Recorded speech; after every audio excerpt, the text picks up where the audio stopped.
Okay, welcome to this disassembly slash assembly video for the Watto's Junkyard Pariah Ventress Saber. This was designed by Watto's Junkyard and produced by Phoenix Props. We have jointly sold this.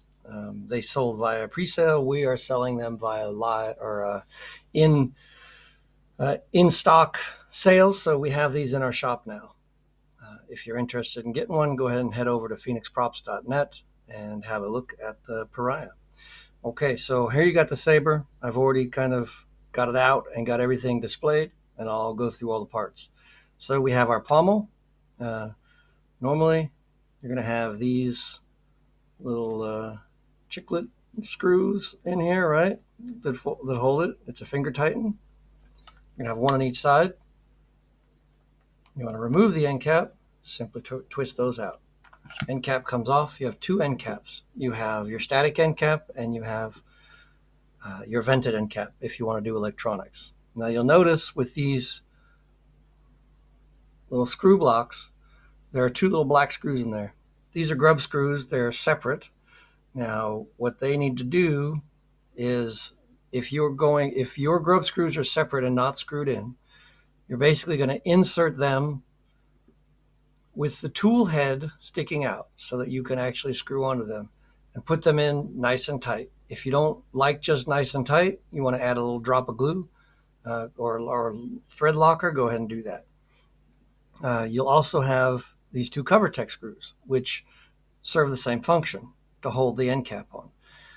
One CoverTech screw is required if you're going to hang it. Two is just extra. So you have a second CoverTech if you want to mount them both, which, hey, you do you. But basically the second one is just extra. So with these ones off, these little grub screws, you're going to have two short ones and two long ones. The long ones will be attached into these CoverTechs and the short ones go into these. So they come out, the pommel comes off. Now this allows us to access the Saber insides. So this cover simply pulls up at the back and slides backwards. You'll see that there are two pegs on the front and one on the bottom and the back. These are what locate it and lock it in position. So you pull that off, and then now you got access to the inside of the Saber for either for display, right? Or if you want to put in electronics or access the electronics. So now you want to get into this main part of the Saber, right? So here's what we're going to do. You see this area in here? Right now there are only two screws in there. That's because I've already removed two. We're going to use our first screw, which is a 2.5 millimeter. This set does not come with the kit. This is my personal set. So you're going to need a 2.5, a 2, and a 1.5 millimeter screw for all the possibilities. Okay, so we're going to take these screws out. You're going to take all four of them out.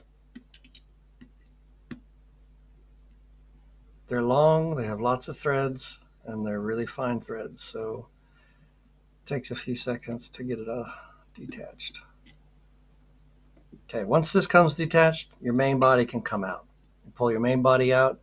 You're going to look here. You're going to see that you have two bars attached to the side, here and here.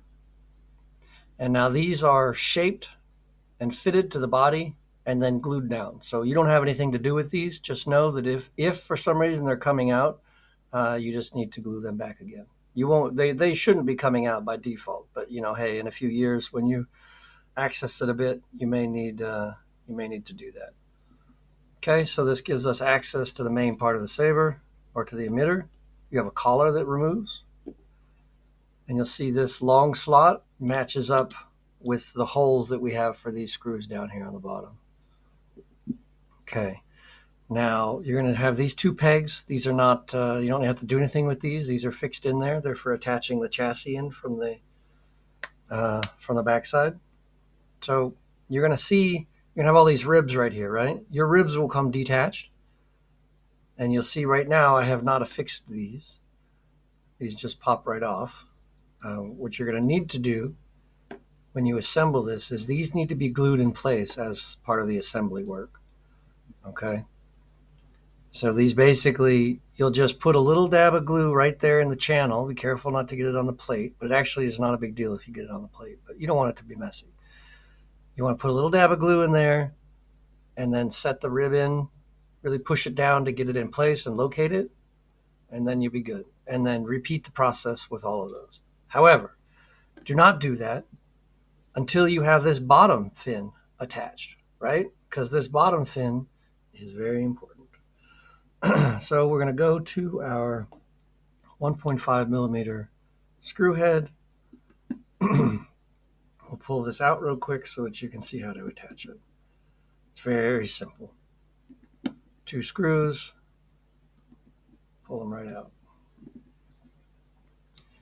Now you'll see that this fin will just simply slide out. It's got 2 oblong holes in there, ovals, which allow it to move back and forth when these screws are in place. With all of this off, this little black plate also can be removed. Not necessary to remove it, but it's not necessary to glue it down either because it's held down with the fins. So you want to put the fin back in. Got your 2 mini screws.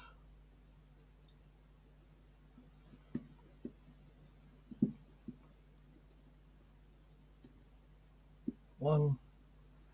You just need to put them down normal tightness, nothing crazy. And you can see I'm just basically finger tightening with the tool. And now you're going to notice that this fin will move up and down. And then if you look inside,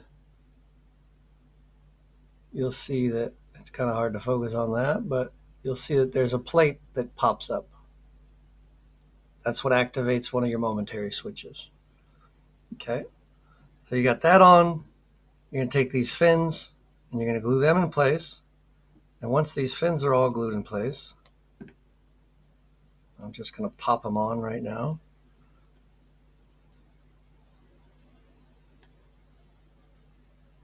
Once the fins are glued in place, this black plate no longer moves, right? Okay, so that's our emitter reassembled. Let's take a look real quick at our blade plug. This is our set screw for the blade plug. Loosen that a little bit. Blade plug slides out. Right now I have the acrylic piece in there, so it's a shine through. You can see that I'm visible. If you want to pull this out, it comes with an acrylic one and an aluminum one. The aluminum one is the accurate one for display, and the acrylic one is for shine through if you put electronics in. So now this one again is using the 1.5 millimeter. You're just going to pull these screws off.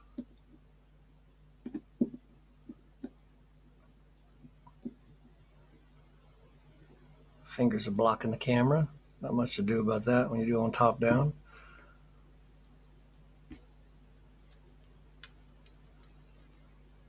Okay, screws are out. This little thing is just going to pop back out. It's a nice snug fit. Bam. You want the aluminum one in, just put it down in. Twist your holes to align with the thread holes. And then put this back. Okay, so we got the next step here, putting these in.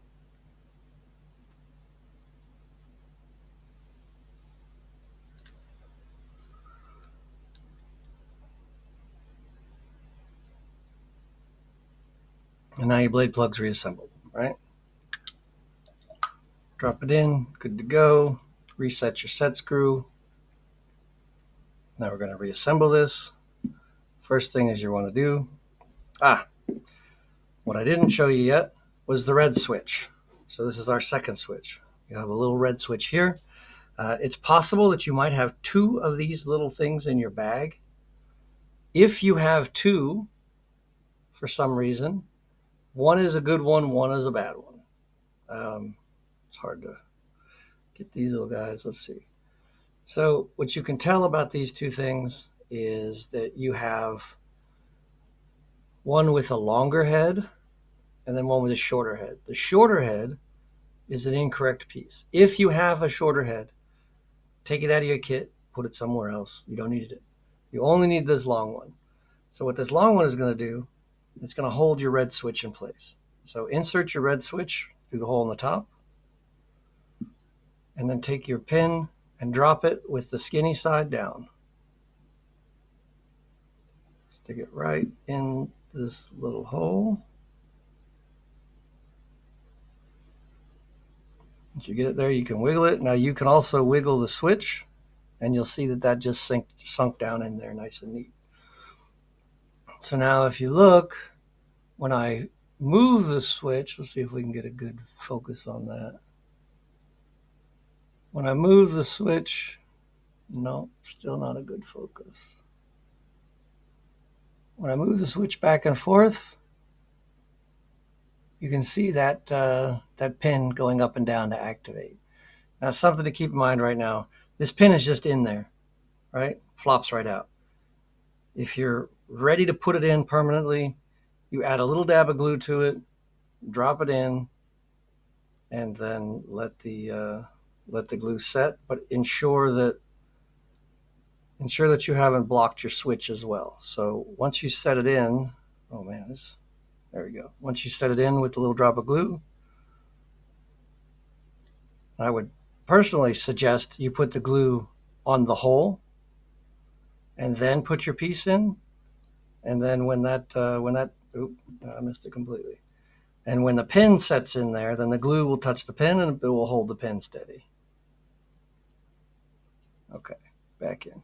Because if you reattach this and that with no chassis in there, that pin can just fall right back out again, okay?